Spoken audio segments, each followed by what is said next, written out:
Good morning. It's a beautiful morning. Actually, it's an overcast morning in Gig Harbor, Washington, where I live. My name is Raymond Lavine, and this is the first episode of the Prepared Caregiver. So welcome, everyone. Here's the topic of today is about caregiving. And caregiving isn't a topic that's often talked about, and most people, aren't prepared for it. In fact, most people don't know what caregiving really means. And let me give you my definition of caregiving. It's a person who is either by choice or circumstances with their daily activities or helping in another person's daily lives with their normal everyday activities. And think of it this way, when you're a baby, you have your parents that take care of everything for you, eating, bathing, dressing. And when you become an adult and you need help with the same activities of daily living, the activities may be the same. Somebody needs to help you with bathing. They need to help you with transferring. They need to help you with a number of other activities. Shopping. They need to maybe help you prepare meals. And the other significant difference is when you're dealing with a baby, you're dealing with an infant, a baby.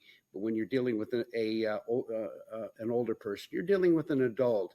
And just like a child, they'll fight back, or they will um, they, they will give their opinions about what they want about their caregiving.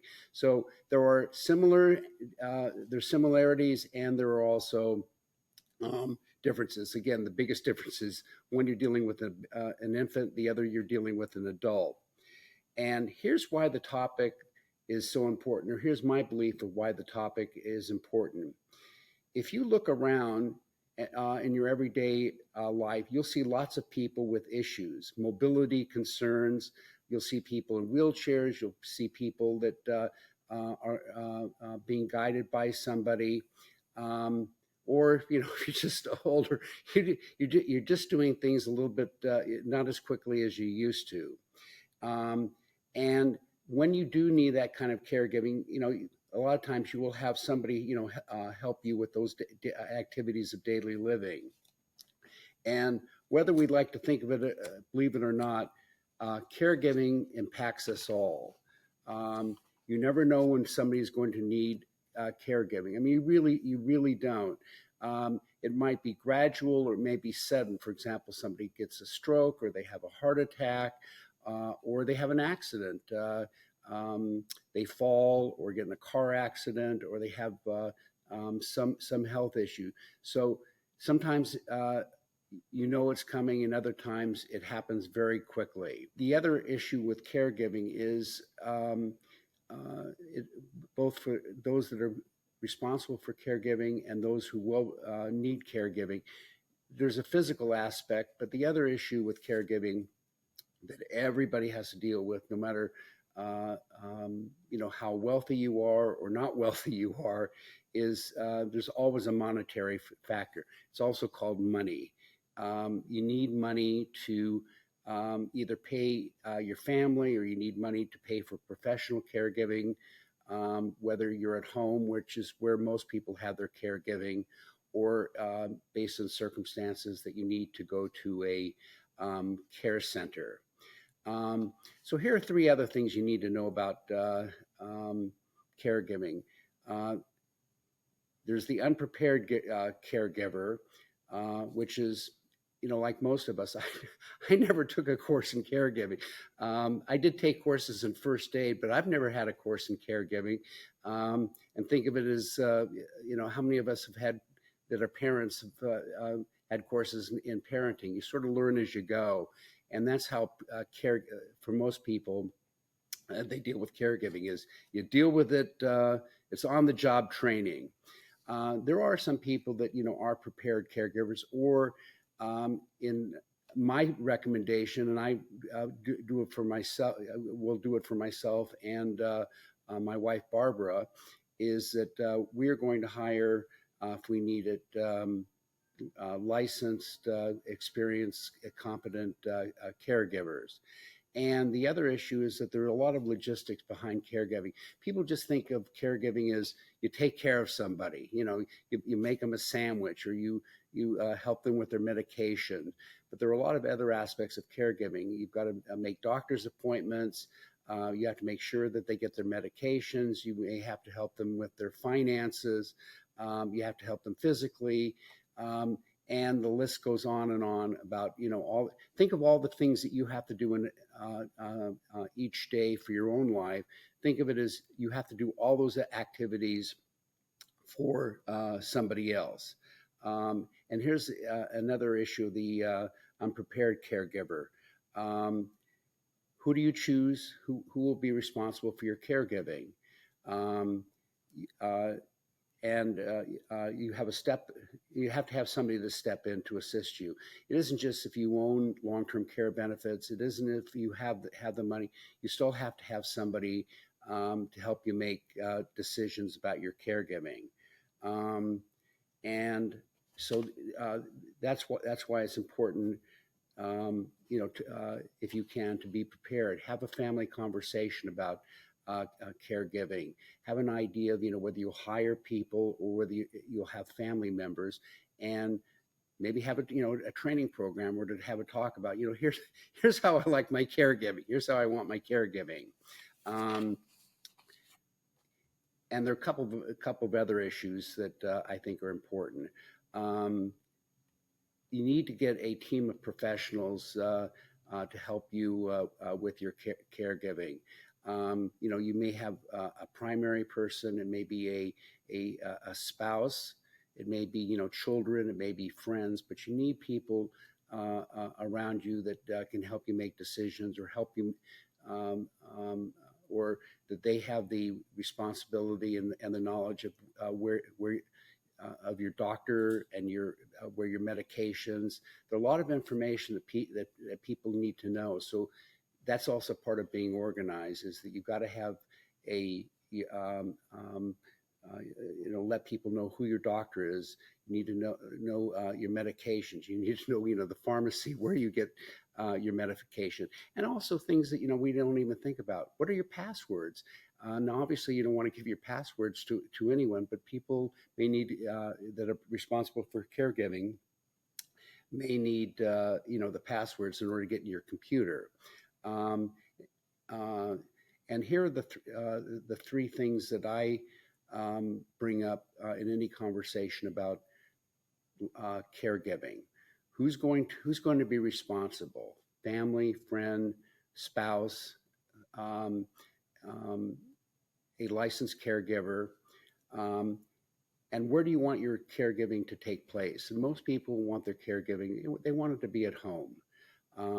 But there are situations, and there's both good points and bad points about going to a care center. Many people say, well, they'll ignore me. The other is that I'll feel abandoned and isolated, or that the conditions may be less than optimal, so I'd rather be at home, or their diseases. There are a lot of fears people have about a care center. So obviously, if you have the funds, you have more choice about if you need a care center, where you go to have your care. But the same as at home. You still need a good system at home. You need to make sure that your home has an infrastructure, or you have that you made upgrades to your home for handlebars, lighting. So that you made home modifications. That's really important, and if you can do that in advance, even better. And the other and the most important issue is also, who's going to be your caregiver? I mean, let me rephrase. Who's going to pay for your caregiving? Because people think that caregiving is free. It's not free, because if you have family or friends or your spouse, they're spending their time and their efforts on your behalf, or if you hire licensed caregivers, they're going to have to be paid. So you need to know, where we have the money. Will it be by a long-term care plan, or will you be able to use other assets not needed for retirement, in other words, your lifestyle expenses, to pay for care. Let me tell you a personal story about caregiving. My mother, for most of her life, was in good health, and in her late 70s, she fell twice. The good news is she's a planner, and I'll tell you that in a moment. But within 2 months, she broke her left arm. She fell down some stairs, and then 2 months later, she fell down and hurt her right arm. And one arm healed okay, the other never healed properly. But at her age, she then needed to hire caregivers to help her with her daily activities. She couldn't drive anymore, and there were a number of other activities that she couldn't do. But then as time went on, my mother lived to be 103. And so first she had the disability of not having full mobility of her arms. And then as time went on, it was just the aging process, vision, and other mobility issues. And she lived to be, as I said, 103. She died last year. But what was helpful to me and to my sister is she was a planner, and so she had her caregiving in order. For the 18 years that she needed caregiving, she did have a long-term care plan in place, and she also had other financial resources where she was able to live a quality life. And what I mean by that is that she didn't just sit at home feeling isolated. She had caregivers that could take her to family events, to visit friends, to go out to dinner. And that's something that I always forget, or I don't think about it as often, is that people believe that if you need caregiving, that your life is over. You're just going to stay at home and wait to die. But if you have a good support system, you can really live a quality life. I don't know what full life is, but you can certainly live a quality life where you won't feel isolated. You can visit friends. You can go out and do things that you can go to the, public events. You can go to movies. You can go to the theater. And if you want to observe or justify what I'm saying, is that when you're out in any public place, whether you go to the theater or you go to a restaurant, look around you and you're going to see people that are wheelchair walkers, canes, or they have family members that are helping them order.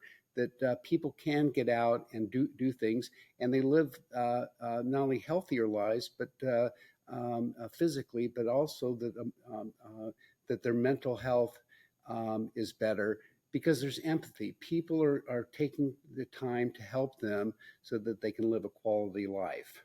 Here are some brief suggestions of how to plan for your caregiving. The most important is have a conversation with your family. What do you want from your care? And the best thing also is don't argue with people or don't be angry at people. You want to have a conversation. You want to use empathy, and you want to be as kind as you can, even if you are not feeling well. You want to be kind to the people that are helping you. But if you have that conversation with your family, or if you have a plan, if you're, if you don't have family that lives at your home, or you need to transfer it to a caregiver, that you have a plan in place of if you have an accountant or attorney, or you have a close friend, somebody that can help you make a decision. But it's really means having a plan in place. And another important aspect, and I'm as guilty of as anybody else, as the cliche, is that have access to your documents, whether digital or physical, and that your spouse or partner, family member, trusted family member has knowledge of where your documents are and where your documents. I mean, is if you have a power of attorney, medical power, legal power of attorney, and another aspect that's most important is you've got to let people know about your passwords because um, if you don't have a legal power of attorney that says, for your password, and you need bank statements, or you need to pay credit cards, you need to get into different web links. If you don't have the password, the company won't. It may take a long time.